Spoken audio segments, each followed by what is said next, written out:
Welcome welcome. Hello friend, welcome back to my channel. Latest topic simple epithelial tissue.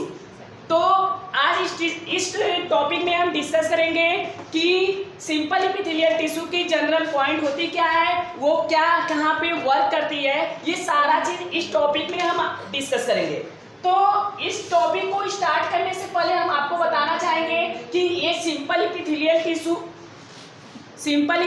Tissue जो था, हम आपको बताया थे कि एनिमल टिश्यू जो होती है, एनिमल टिश्यू जो होता है generally epithelial tissue, muscular epithelial tissue, connective tissue and nervous tissue. ये आपको टाइप मैंने लिखवाया था किसका, एनिमल टिश्यू। तो इस लेक्चर में हम बात करेंगे simple epithelial tissue. Epithelial tissue का ये टाइप होता है, ये जनरली सिंपल एपिथेलियल टिश्यू। तो simple epithelial tissue part number 8 है। तो चलिए हम स्टार्ट करते हैं बेसिक पॉइंट से इसके। तो देखिए सिंपल एपिथेलियल, सिंपल का मतलब आपको पता है कि ये जनरली सिंपल एकदम सेम, सिंपल का मतलब कि जनरली इस पे एक साधारण एक मेम्ब्रेन दिखेगी ना, लेयरिंग दिखेगी। तो एंड एपिथेलियल का मतलब होता है चादर नुमा संरचनाएं होगी और उस पे एक लेयर आपके टिश्यू के फॉर्म में अरेंज होगी ना।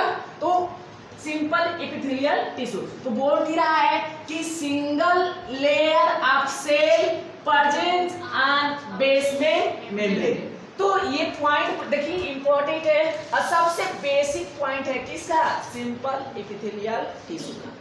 ये कह रहा है कि अगर आप एक बेसमेंट मेम्ब्रेन ले रहे हैं, बेसमेंट मेम्ब्रेन का मतलब यह होता है जिस पे वो क्या करती है, लाई करती है। जैसे कि मान लीजिए ये हमारा, ये देखिए ये हमारा बेसमेंट मेम्ब्रेन, इसको मान लीजिए, और इस बेसमेंट मेम्ब्रेन पे ये क्या कर रहा है, कवर हो रहा है ना।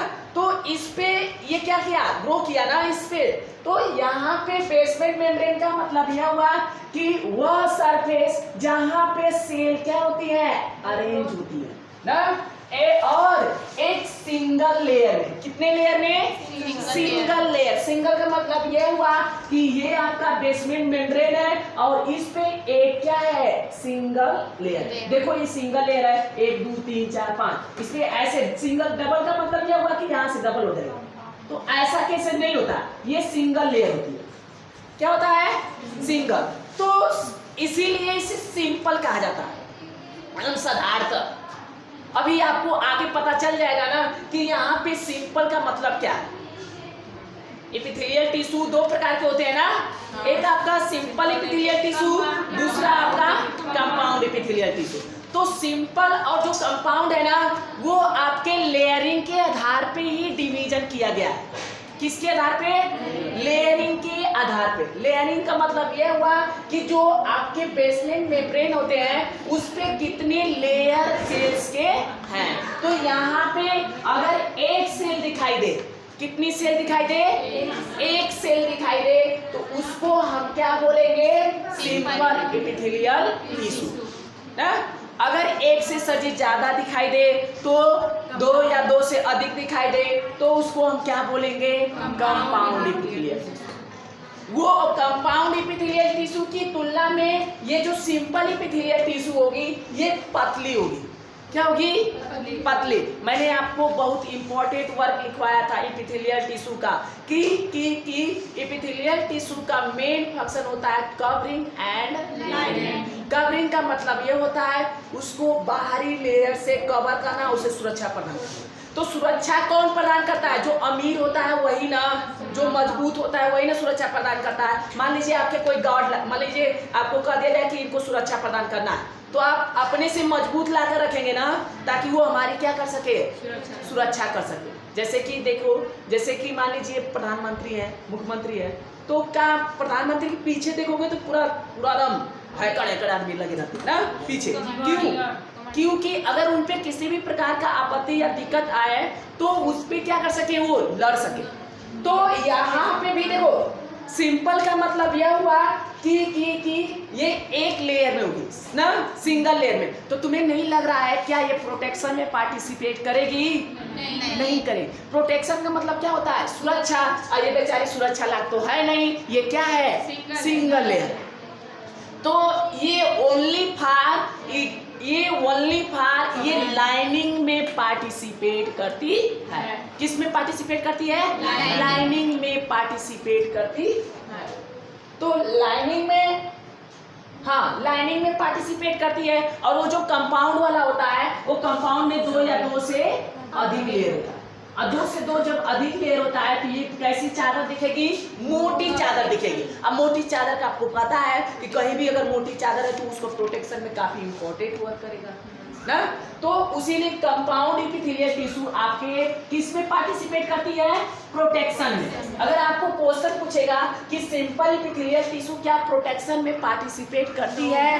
तो नहीं करती है। क्यों नहीं करती है? क्योंकि उसके बेसमेंट मेम्ब्रेन पे एक सिंगल लेयर होती है। सिंगल लेयर की वजह से वह जहाँ मैकेनिकल हो ना, यांत्रिक कोई दबाव हो ना, या कहीं पे फ्रिक्शन हो, या कहीं पे घर्षण, जो भी चीजें घर्षण हो सब ना, या जहाँ पे तनाव हो वहाँ पे ये पार्टिसिपेट। अगर सोचो जहाँ पे तनाव रहेगा, अगर वो ये टिश्यू पाया जाएगा, पता चले तनाव किया फट गया ना। जहाँ पे घर्षण रहेगा, पता चले कोई घर्षण ऐसे जा रहा है, पतली बेचारी आई है तुरंत रप्चर कर गया ना, तो यहाँ पे नहीं पाई जाती है। मैंने आपको नीचे डिस्कस लिखा हूं, देखिए कह रहा है इट नेवर प्रोवाइड प्रोटेक्शन। बहुत इंपॉर्टेंट लाइन है। ये प्रोटेक्शन में पार्टिसिपेट क्यों नहीं करती है? क्योंकि ये बेसमेंट मेम्ब्रेन पे एक सिंगल लेयर होती है ना। बेसमेंट मेम्ब्रेन पे कितनी लेयर होती है? Single layer. अब इसीलिए हमारी बेचारी ये हमारे प्रोटेक्शन में पार्टिसिपेट नहीं करती है। ये ओनली किसमें पार्टिसिपेट करती है? लाइनिंग में ना। तो अगर आप आगे डिस्कस करें कि ये सजी लाइनिंग में पार्टिसिपेट करती है एंड फ्रिक्शन में, प्रोटेक्शन में पार्टिसिपेट नहीं करती है, तो कौन सा प्रोटेक्शन में कहाँ पे पार्टिसिपेट नहीं करती है? तो देखिए लिखा है it absent on such area. ये उस एरिया पे अब्सेंट होती है जहाँ पे क्या हो? मैकेनिकल, मतलब जहाँ पे मैकेनिकल मतलब यांत्रिक, वहाँ पे दबाव पड़े ना। यांत्रिक का मतलब जहाँ पे बल लगे ना, यांत्रिक मतलब कोई मस्कुलर पार्ट से क्या हो? दबाव होगा ना, वर्क पड़े, तो वहाँ पे ये नहीं पाई जाती। देखिए लिखा है it absent in such a area. ये उस एरिया में अब्सेंट होती है जहाँ पे मैकेनिकल हो और दूसरा केमिकल, जहाँ पे केमिकल का सिक्रीशन हो, जहाँ पे केमिकल का अच्छा सोचो अगर पतली मेम्ब्रेन है, पता चले कि वहाँ पे सिंपल वो केमिकल, कोई ऐसा केमिकल सीक्रेट हो जाए, पता चले पतली होने की वजह छेद के बाहर ना, तो वहाँ पे ये चीजें नहीं पाई जाती है। तीसरा फ्रिक्शन, जहाँ पे घर्षण उत्पन्न होता है। मान लीजिए ऐसे जगह जहाँ पे घर्षण हो, जैसे कि मान लीजिए ट्रैचिया, तो ट्रैचिया में देखिए मान लीजिए अगर ट्रैचिया मान लीजिए कोई है, या वहां से मान लीजिए फूड जो भी भोजन अगर आप दे रहे हैं तो वो घर्षण करते करते करते करते आगे जाता है, लेकिन वहाँ पे वो म्यूकस पदार्थ होते हैं, वो उसको स्लाइमिंग मीडियम बनाया रहता है और हमारे किसी वाल को डैमेज करता नहीं है ना। तो ये वहाँ फ्रिक्शन एरिया पे, जहाँ पे फ्रिक्शन ही भाग हो वहाँ पे ये पाई नहीं जाती है। कौन? Simple epithelial tissue. Tension and abrasion, tension जहाँ पे तनाव ना हो, टेंशन हो, वहाँ पे भी ये टिश्यू नहीं। ये पॉइंट समझ में आया? अगर अगली हम पॉइंट की बात करें, सर जी यहाँ पे तो नहीं पाई जाती है, तो पाई तो कहाँ जाती है? ये भी तो बता दीजिए ना। अगर यहाँ पे नहीं पाई जाती है तो पाई तो कहाँ जाती है? तो लिखा भी है it mainly lining of the body cavity. ये जनरली लाइनिंग का तो काम करती है, वो भी कहाँ पे? बॉडी कैविटी पे। मतलब कि सर जी जहाँ पे खाली जगह होता है हमारे बॉडी में, जो भी खाली जगह होते हैं वहाँ पे ये अपनी एक सिंपल लेयर से क्या कर देती है? उसको लाइनिंग, फिर कवर की बात कर रहे हो, लाइनिंग करने का काम करती है। नेवर पार्टिसिपेट इन प्रोटेक्शन, ये प्रोटेक्शन में कभी भी पार्टिसिपेट नहीं करती है, ओनली फॉर लाइनिंग में पार्टिसिपेट करती है। अगर देखिए कर रहा है कैविटी डक्ट, या कोई डक्ट हो ना, दूसरा ट्यूब्यूल्स हो, कोई नालिका हो, मीन्स लाइनिंग, वहां पे ये क्या काम करती है? लाइनिंग का काम करती है। इतनी पॉइंट समझ में आया? सबको समझ में आया? अगली हम पॉइंट की बात करें। देखिए जनरली हम आपको इस फिगर के माध्यम से बताया हूँ कि मान लीजिए ये कोई आपका नाली है, नलिका है, और ये अच्छा बताओ ये इधर से लाइन सही है कि इधर से हो रही है? अंदर से। हाँ, तो लाइनिंग तो करती है लेकिन किधर से करती है? अंदर से। अगर बाहर आ जाएगा ना तो वो प्रोटेक्शन में आ जाएगा। तो प्रोटेक्शन में ये पार्टिसिपेट नहीं करती है, लाइनिंग में करती है, और वो भी लाइनिंग अंदर से करती है ना, इनर साइड से। अगर हम इसकी फंक्शन की बात करें, सर जी फंक्शन इसका काम क्या होता है? तो फंक्शन तो जनरली आपको, जैसे मान लीजिए अगर लाइनिंग है, मान लीजिए लाइनिंग कर रहा है कि ये लाइनिंग में पार्टिसिपेट करती है, तो अच्छा सर जी ये बताइए कि लाइनिंग की बात कर रहा है तो लाइनिंग तो अंदर से लाइनिंग होती है, और लाइनिंग का काम ही होता है जहाँ अंदर से लाइनिंग होता है वहाँ पे तो सिक्रीशन एब्जॉर्प्शन ही होता होगा ना। मान लीजिए ये हमारा डक्ट है, ये हमारा क्या है? डक्ट है।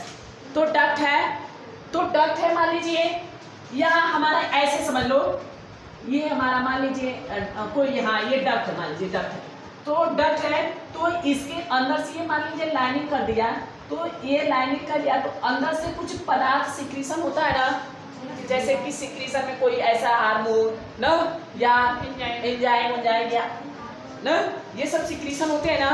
तो सिक्रीशन देखो, अगर ये सिक्रीशन की बात करें तो सिक्रीशन ही तो यही तो बोल रहा है ना कि इट मेनली पार्टिसिपेट फिल्ट्रेशन, जहाँ पे फिल्ट्रेशन हो। फिल्ट्रेशन का मतलब कि ऐसे जगह जहाँ पे फिल्टर का काम किया जाए ना, फिल्टर का काम। एंड एक्सचेंजिंग भी होगी, क्या ओके? एक्सचेंजिंग मतलब जहाँ पे बदलाव होगा। तीसरा सिक्रीशन भी हो गया। अगर देखो एक्सचेंजिंग में अगर वो पतली लेयर नहीं रहेगी तो वो एक्सचेंज नहीं हो पाएगी ना, मोटी रहेगी तो कहाँ हो पाएगी? नहीं हो पाएगी। सिक्रीशन, जहाँ पे सिक्रीशन होता है। दूसरा एब्जॉर्प्शन ना, जहाँ पे एब्जॉर्प्शन होता है। तो ये पतली लेयर की वजह से ये मेनली इसमें पार्टिसिपेट करती है, फिल्ट्रेशन में पार्टिसिपेट करती है, एक्सचेंज में पार्टिसिपेट करती है, सिक्रीशन में एंड एब्जॉर्प्शन। ये पॉइंट समझ आया? अगर हम अगली बात करें कि type of epithelial tissue, simple epithelial tissue सभी प्रकार भी होता है। हाँ, सिंपल एपिथेलियल टिश्यू जैसे कि मैंने आपको बोल दिया, देखो बहुत इंपॉर्टेंट है ये, इसलिए इंपॉर्टेंट है क्योंकि मैंने बोला कि फिल्ट्रेशन, एक्सचेंजिंग, सिक्रीशन, एब्जॉर्प्शन, तो सर जी इन सब का तो जगह अलग अलग होता है, तो इसी के आधार पे तो इसको कई भागों में डिवीजन किया गया है। इसी के आधार पे ना मैंने एक आपको क्वेश्चन पूछा था कि हमारे लंग्स में जहाँ पे गैसेस का एक्सचेंजिंग होता है वहाँ पे कौन सी टिश्यू पाई जाती है? जहाँ पे गैसेस का एक्सचेंजिंग होता है मतलब लंग्स में, तो लंग्स में कौन सी टिश्यू पाई जाएगी? सिंपल तो पाई जाएगी, क्योंकि सर जी आपने क्या लिखवाया है? एक्सचेंजिंग, जहाँ पे गैसेस या बदलाव एक्सचेंज किया जाए ना। फिल्ट्रेशन की बात करें, मान लीजिए किडनी है, किडनी क्या करती है? फिल्टर करती है। तो अगर आपसे कोई क्वेश्चन पूछे फिल्टर में, किडनी में जो जहाँ पे फिल्टर होता है ना, उसमें ट्यूबुरिनल ट्यूब्स या पीसीटी ना, ये पीसीटी भाग होते हैं ना, लूपा फैलने होता है, पीसीटी होता है, कलेक्टिव डक्ट होता है, डीसीटी होता है, ये सब होता है ना। तो अगर यहाँ पे अगर बात करें तो फिल्टर की बात आया है, तो फिल्टर का मतलब कि सिंपल एपिथेलियल टिश्यू ही पाया जाता है, लेकिन कौन से टिश्यू पाया जाता है ये हमको नहीं पता, लेकिन इतना तो सही पता। अगर हम इसकी टाइप की बात करें तो इसको जनरली 5 टाइप में डिवीजन किया गया। Simple squamous epithelial tissue, simple cuboidal epithelial tissue, simple columnar epithelial tissue, simple pseudostratified epithelial tissue, simple ciliated epithelial tissue. ये आपके 5 प्रकार के इसको डिवीजन किया गया है, और नेक्स्ट वीडियो में हम बात करेंगे सिंपल स्क्वैमस एपिथेलियल टिश्यू। तो उसमें हम आपको बताएंगे कि सर जी ये तो इस जगह पाया जाता है, लेकिन सिंपल स्क्वैमस कहाँ पाया तो जाएगा यहीं पे, लेकिन कहाँ कहाँ जगह है, कौन कौन सा पार्ट है, वो हम नेक्स्ट वीडियो में डिस्कस करेंगे। तो उम्मीद की होगी हमारी इस वीडियो अच्छी लगी होगी। अगर हमारे वीडियो को अच्छी लगी है, आपको पूरी तरह से समझ में आया है, तो हमारे चैनल को सब्सक्राइब करना ना भूलें, ताकि नेक्स्ट वीडियो मैं जब आपको अपलोड करूं इसका आगे वाला, तो वो आपको नोटिफिकेशन के रूप में क्या कर सके, प्राप्त हो सके। तो हम इसी चीज़ के हम यहाँ पे आपको एंडिंग करते हैं और चलते हैं। बाय।